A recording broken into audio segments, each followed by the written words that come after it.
Assalamualaikum warahmatullahi wabarakatuh. Halo semuanya, selamat datang. Kali ini saya akan membahas sebuah studi kasus yang menarik dan relevan tentang bagaimana sebuah perusahaan besar di Indonesia itu merancang strategi sistem informasi dan teknologi informasinya untuk menghadapi tantangan bisnis yang nyata.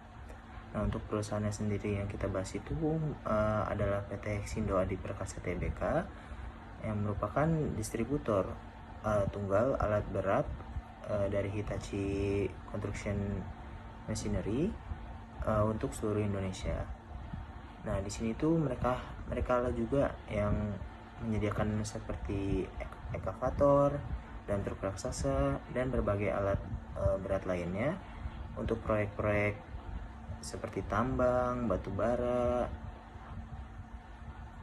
nikel, kelapa sawit, hingga pembangunan jalan tol dan infrastruktur di seluruh pelosok Nusantara. Nah, di dalam video ini saya akan menggunakan kerangka kerja Word and Paper. Nah, salah satu pendekatan paling komprehensif dalam dunia perencanaan strategis sistem informasi. Nah, kerangka ini juga membantu organisasi menyelaraskan investasi teknologi dengan arah strategi bisnisnya itu secara struktur dan terukur. Nah, mari kita ke pembahasannya.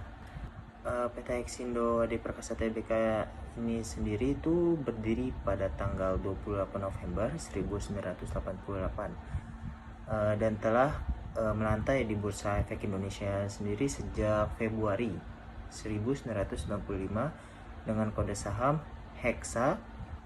Nah, induk usahanya sendiri itu adalah Hitachi Construction Machinery Co. Ltd. dari Jepang. Nah, skala operasional Hexindo itu juga sangat luas. Di sini memiliki 18 kantor cabang, terus juga ada 18 kantor perwakilan dan 15 lokasi proyek aktif yang tersebar di seluruh Indonesia, dan juga didukung oleh lebih dari 1961 karyawan. Nah, Hexindo ini juga memiliki fasilitas keunggulan seperti manufacturing di Balikpapan, welding center di Samarinda dan Sangatta, serta training center di Balikpapan dan Jakarta. Nah, produk yang ditangani oleh Hexindo itu tidak hanya Hitachi, mereka juga menangani beberapa merek lainnya seperti Bell untuk articulate dump truck, Foton untuk truk berat, Dynapec dan Camino untuk road roller, serta Maroka untuk alat pengangkut di medan berlumpur. Selain penjualan unit, Hexindo itu juga menyediakan suku cadang resmi, layanan penjualan, layanan purna jual, dan solusi digitalnya.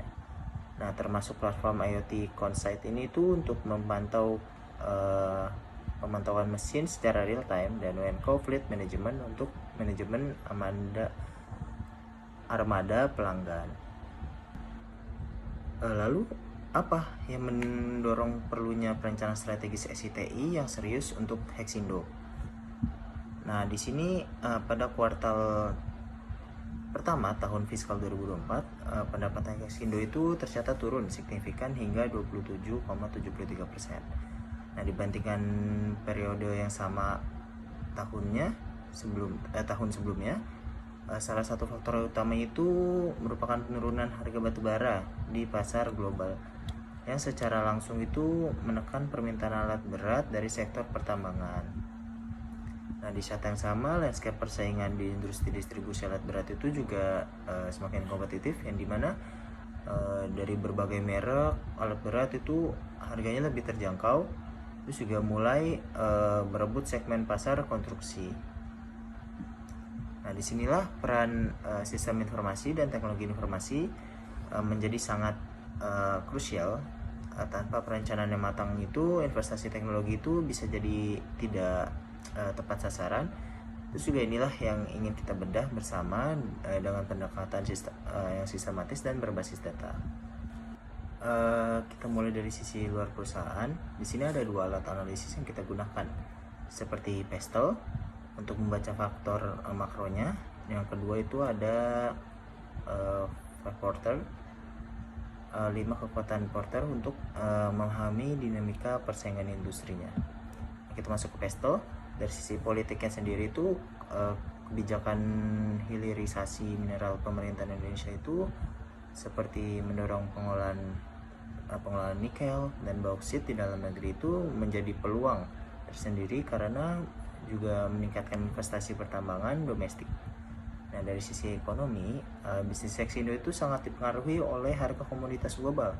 Nah, itu juga menjadi tantangan struktural yang perlu diantisipasi dengan strategi yang lebih adaptif.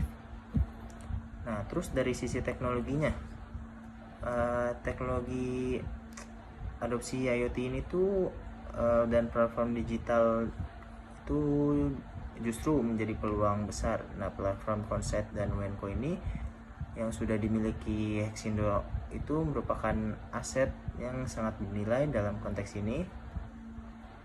Nah, untuk total skor EVAS Hexindo sendiri itu merupakan 2,70, yang artinya itu perusahaan ini berada dalam posisi yang seimbang, namun tetap perlu memperkuat kemampuan adaptasinya terhadap tekanan eksternal.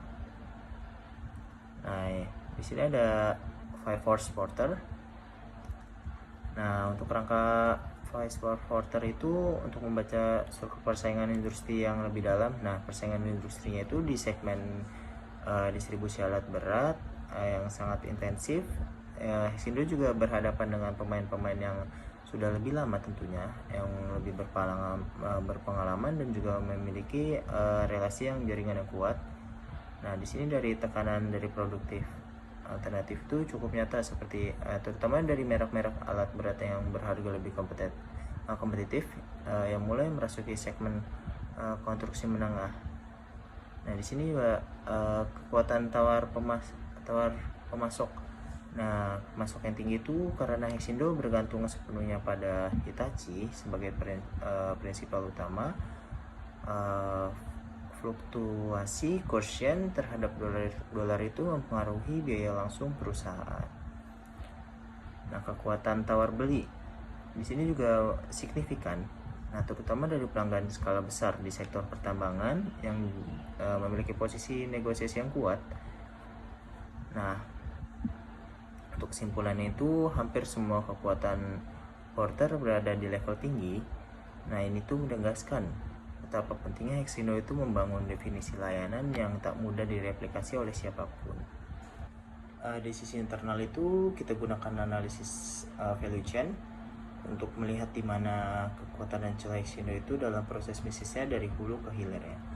Nah, keunggulan terbesar Hexindo itu sendiri itu ada di layanan penjual seperti platform Konsep, e-service dan Wenco yang sudah menjadi pembeda yang signifikan dan memberi nilai nyata bagi pelanggan. Nah, di sisi lain itu ada beberapa area yang perlu diperkuat seperti logistik distribusi itu masih bergantung pada pihak ketiga, mitra pihak ketiga. Terus juga manajemen inventory suku cadang itu belum terhubung secara real time antar cabang, dan sistem CRM penjualan juga itu masih menggunakan pendekatan manual. Bayangkan situasi ini, ada 18 cabang di seluruh Indonesia. Namun tim pusat itu tidak bisa melihat kondisi stok suku cadangnya itu di setiap cabang itu gimana secara langsungnya. Nah, kondisi ini tuh mengakibatkan keterlambatan layanan dan seharusnya itu bisa dihindari.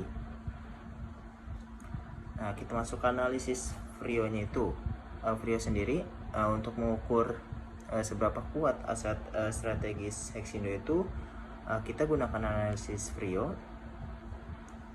Kita menguji apakah setiap sumber daya itu bernilai langka, sulit ditiru atau dikelola dengan baik. Untuk hasilnya ada 3 aset yang termasuk kategori unggulan yang berkelanjutan.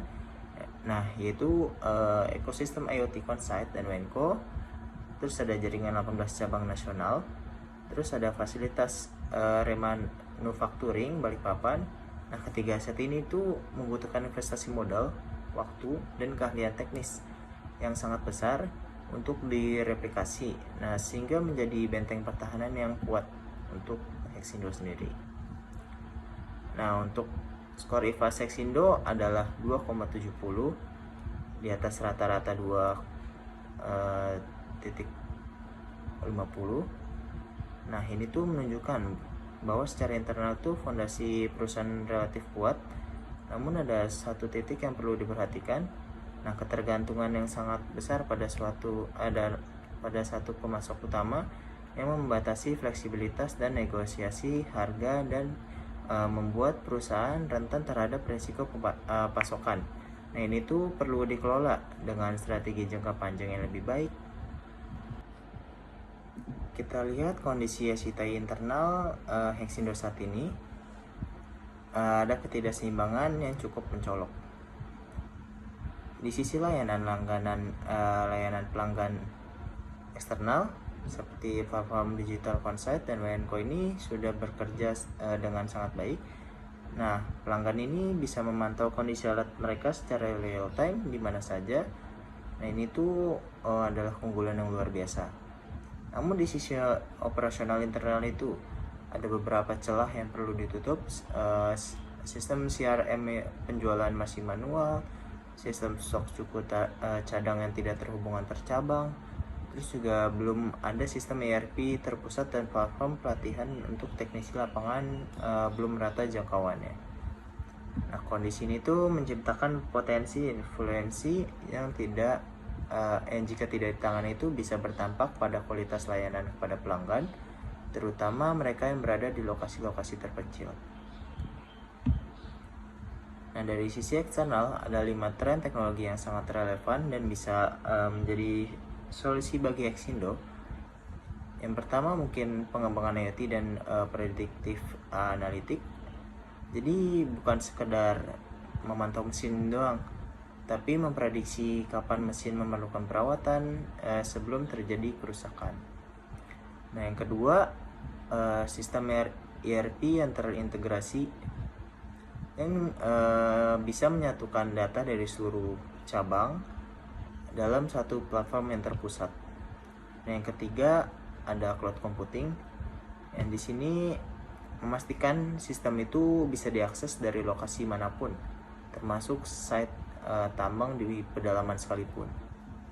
Nah, yang keempat ada big data analytics. Nah, di sini tuh untuk memprediksi kebutuhan suku cadang berdasarkan tren pasar dan data historis.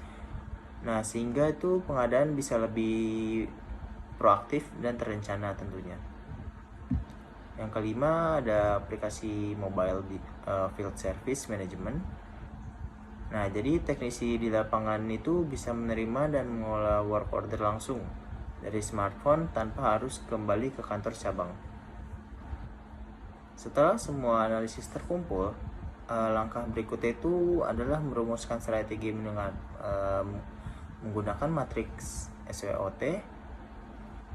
Di sini untuk strategi SO-nya itu memaksimalkan kekuatan teknologi Consite dan WNCO yang sudah ada untuk merespon peluang besar seperti proyek IKN, hilirisasi nikel, dan juga pembangunan infrastruktur nasional. Untuk strategi WO itu mengatasi kelemahan sistem inventory dengan membangun platform prediktif berbasis data historis dan tren pasar komoditas. Untuk strategi ST-nya itu menggunakan platform digital itu yang sudah mapan sebagai argumen nilai jangka panjang bagi pelanggan juga. Terus ada teknologi Consite dapat menunjukkan bahwa total biaya kepemilikan alat dalam jangka panjang itu justru lebih efisien berkat minimnya downtime tak terduga. Untuk strategi WT itu membangun ERP terpusat untuk memangkas efisiensi operasional yang menjadi beban biaya tambahan di tengah tekanan margin. Sini ada usulan portofolio aplikasi. Nah, dari matrik SWOT tersebut dihasilkan 7 rekomendasi aplikasi yang dipetakan menggunakan McLaren Strategic Grid. Nah, kategori strategik untuk prioritas tertinggi itu mungkin yang pertama ada platform AI Predictive Maintenance Consight 2.0. Ini tuh pengembangan lanjutan dari Consight yang sudah ada dengan penambahan kemampuan kecerdasan buatan yang dapat memprediksi potensi kerusakan alat sebelum terjadi. Nah, untuk dampaknya itu downtime alat pelanggan itu dapat berkurang secara signifikan tentunya, dan kepercayaan pelanggan meningkat. Yang kedua itu sistem demand forecasting dan optimasi inventory. Nah, sistem ini itu menganalisis data histori penjualan, kondisi pasar komoditas, dan stok suku cadang di seluruh cabang. Lalu merekomendasikan level stok yang optimal secara otomatis. Tak ada lagi kekosongan juga, kekosongan suku cadang di waktu yang paling dibutuhkan. Di sini terus lalu ada kategori key operasional. Di sini krusial untuk operasional harian. Yang ketiga itu ERP terpusat. Di sini tuh mengintegrasikan keuangan, inventory, SDM, dan penjualan dari seluruh cabang dalam satu platform. Nah, ini adalah fondasi digital yang paling mendasar dan paling mendesak. Yang keempat ada aplikasi Mobile Field Service Management, yang dimana teknisi di lapangan itu dapat mengolah work order, terus juga mengakses panduan teknis dan melaporkan hasil servis langsung dari smartphone di lokasi kerja. Nah, estimasi waktu resolusi servis ini dapat berkurang hingga 40%. Yang kelima ada platform e-learning terintegrasi yang memastikan standarisasi kompetensi bagi seluruh karyawan Hexindo di seluruh wilayah Indonesia tanpa selalu harus hadir fisik di training center. Nah, untuk kategori support, yang keenam ada CRM digital dan pipeline penjualan. Di sini tuh memvisualisasikan progres secara real time dan mengotomatisasi proses tindak lanjut terhadap prospek pelanggan. Yang ketujuh ada cloud infrastruktur dan disaster recovery. Itu memastikan seluruh sistem itu berjalan lancar dengan ketersediaan tinggi dan tahan terhadap risiko kehilangan data.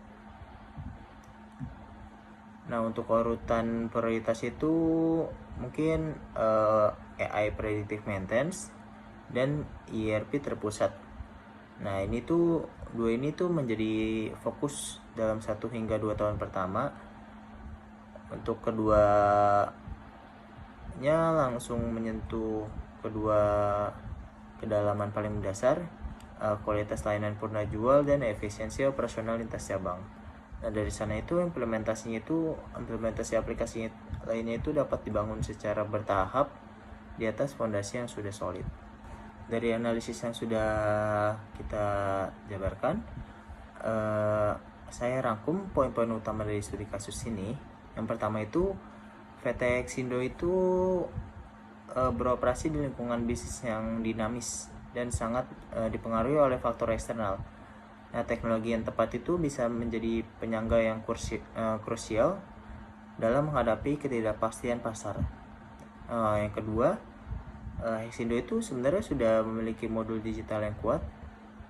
Consight, Wenco, dan jaringan 18 cabang nasional itu adalah keunggulan yang kompetitif, yang langka, dan sulit direplikasi dalam jangka pendek. Yang ketiga itu celah terbesar ada di sisi internal. Sistem itu belum terintegrasi, tidak ada ERP terpusat, dan konektivitas digital teknis lapangan itu masih perlu ditingkatkan. Yang keempat, dengan 7 portofolio aplikasi yang direkomendasikan, mulai dari AI Predictive Maintenance, ERP terpusat, hingga Mobile Field Service Apps, Hexindo itu memiliki peta jalan yang jelas untuk bertransformasi menjadi penyedia solusi alat berat berbasis data yang lebih tangguh. Nah, dari studi kasus ini ada satu pelajaran yang sangat berharga, yang dimana perencanaan strategis SITI itu bukan sekadar soal memilih teknologi mana yang paling canggih atau paling populer. Nah, inti dari kerangka Word and Paper ini adalah teknologi itu harus mengikuti dan mendukung arah bisnis, bukan sebaliknya. Nah, setiap rekomendasi sistem itu harus berakar pada kebutuhan nyata dan sasaran strategis organisasi. Nah, prinsip ini tuh berlaku tak hanya untuk perusahaan besar seperti Hexindo, tapi juga untuk organisasi dalam skala apapun, dari UMKM contohnya, lembaga pemerintah, hingga institusi pendidikan. Terima kasih sudah menonton video ini sampai selesai. Semoga studi kasus PT Hexindo di Perkasa ini memberikan gambaran yang jelas serta aplikatif tentang bagaimana perencanaan strategi sistem informasi itu dilakukan dalam konteks dunia nyata. Sekian dari saya. Wassalamualaikum warahmatullahi wabarakatuh. Sampai jumpa di video selanjutnya.